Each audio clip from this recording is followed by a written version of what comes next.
Hi, everyone. Welcome back to episode 3 of The Dish on Aging. Today, we will be discussing how are seniors being impacted by the pandemic.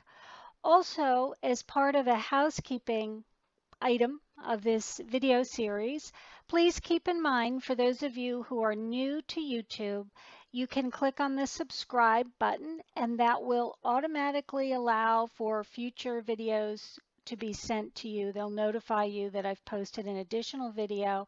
And of course, on YouTube, to subscribe is free, there's no cost. Okay, so here is my 2-minute answer to the question, how are seniors being impacted by the pandemic? One word, social isolation.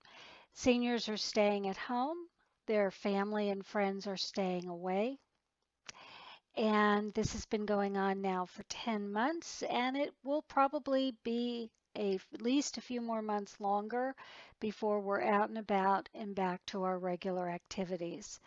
As a solution to this has been very, very devastating for seniors. Seniors are experiencing intense loneliness, feelings of depression, and anxiety.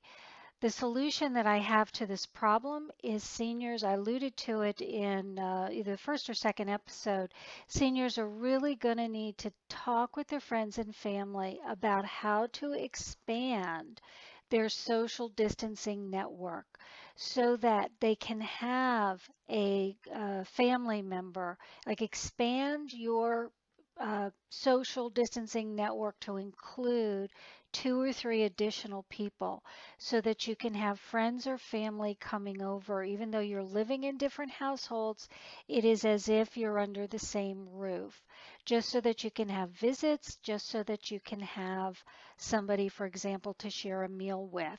And I also encourage family members to open your mind to this idea. I know that you're all wanting to protect the oldest and the most loved and the most dear members of your family from this virus, from this COVID-19, but it is now at the point where it's had too much of a negative effect on many, many seniors. Some of these seniors are living in their own apartments, their own homes, or maybe they're living it with other family members, but the family members are keeping a distance from them, and that is equally as difficult. It's also its own set of problems in long-term care facilities. So there is my 2-minute answer to the question, how are seniors being impacted by this pandemic? And in the slides that are to come next, I'm going to get into much more detail about this. Thanks very much. Now I want to talk about how to safely expand your social distancing network. The reason I'm talking about this now is because so many seniors are experiencing loneliness, depression, and anxiety just because they have been at home with very, very little face-to-face social interaction or contact with other people. We're not designed to have experiences like that as human beings. So the CDC recommendations is that we socially network by those who are living under the same roof as us, those of us that are in the same apartment, the same house. What I'm suggesting that seniors do is that they safely expand who they're going to socialize with. Maybe select a friend or two. Maybe to discuss this with your family. Maybe one of your children and the grandchildren that they live with, to discuss how this can be done in a way that balances reduction of risk to exposure of COVID with an opportunity to get some desperately needed social interaction moments during the week with other people. A subgroup of seniors who are particularly affected by social isolation are those seniors who do not have smartphones, they do not use the internet well, and they don't have any video communication with anyone. This is the group of people that I talk to during my week by telephone for medical appointments. I am particularly concerned about this group. Stop and think about it. This is the group of my patients who will not have access to even look at this video. Some seniors have learned how to use the internet. Their families have purchased smartphones or iPads. They've learned how to use them and are just joyful that they can participate in video medical appointments and also family Zoom meetings and so on. Like I said, I'm particularly concerned about the vulnerability of seniors who do not have any type of video contact.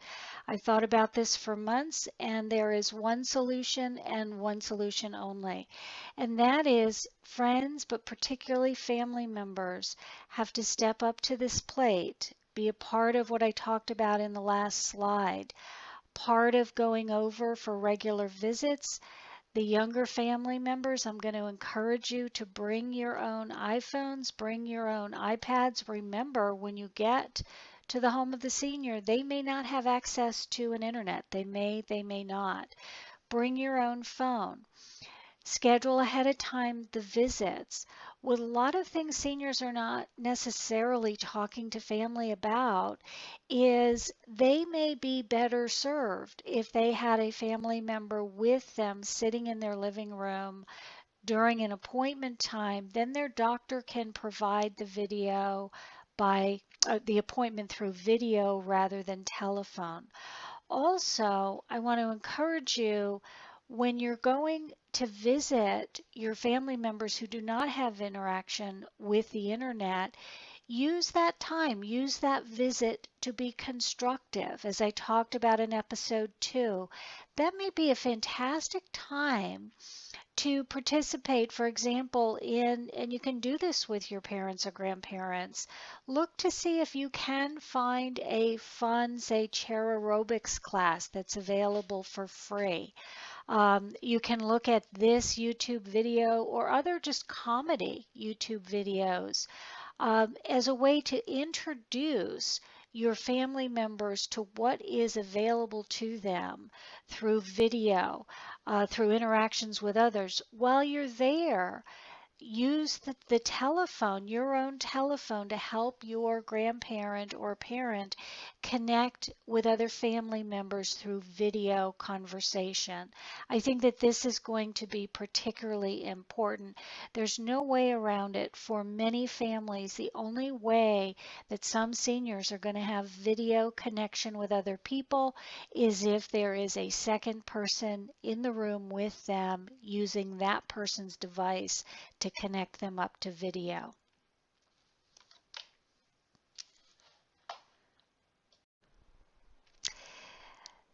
The group of seniors, I think, that has been perhaps the most dramatically impacted by social isolation are seniors that live in long-term care facilities. This can be nursing homes, can be continuum care facilities, can be assisted living facilities, and even senior living apartment buildings. A lot of seniors move to senior facilities to be able to have social interaction with other people. That's the whole reason why they moved in. And for many of them in the past, for almost a year now, they've had to spend much of the time in their rooms, receiving most of their meals in their rooms. They're eating alone. They're not able to talk to other residents. Nursing homes in most of these facilities have not allowed for family visitors. The impact has been absolutely devastating. The reason for the no visitor policy in nursing homes and other facilities is the balance of the protection of the safety of this very, very medically vulnerable group of individuals from family visitors bringing COVID into the building. And I know what you're all thinking, well, the staff are bringing in the COVID anyway, and that's something that once we're on the other side of COVID, we're going to need to look at how much did the no visitor rule protect seniors from exposure and negative impact and even death from COVID, because a lot of the nursing home residents are getting COVID anyway. At the same time, they are just overwhelmed, as are the family members, with the devastating impact of not being able to visit. Now, there are opportunities, particularly in nursing homes, where the activity staff is arranging, scheduling, and setting up for iPads for family visits. It also allows me as a psychology provider to continue to provide care to my patients who are residents of long-term care facilities, particularly the nursing homes. I think it's been even more devastating when seniors are in a facility or in a building, a senior retirement community, and they have their own apartment. The social, and particularly if they don't use the internet, the social isolation has, I think, gone beyond even impacting anxiety and depression. It's also caused some seniors to lose ability. They're not getting exercise, they're losing physical strength, and so on and so forth. So the solution is first of all, I think that this is the number one reason why so many families now are saying, no way is my loved one going into a long-term care facility, especially if I can't go in to visit them. So I think we're going to have an impact in the future, not just during COVID, but in future months and years, with family members saying, I don't want to risk placing my parent and then not being able to have a visit. I don't want anybody to underestimate the devastating impact that these no visitor, no family visitor rules have had on seniors, and also the negative impact is on their loved ones as well. My encouragement is to family members to continue to connect to the extent you can, to the best you can. For example, in the summer months here in Pennsylvania, families were able to do outside picnic table visits with masks for their loved ones who live in the long-term care facilities. Keep in mind, we will get to the other side of this pandemic, and we will be able to hug our loved ones again.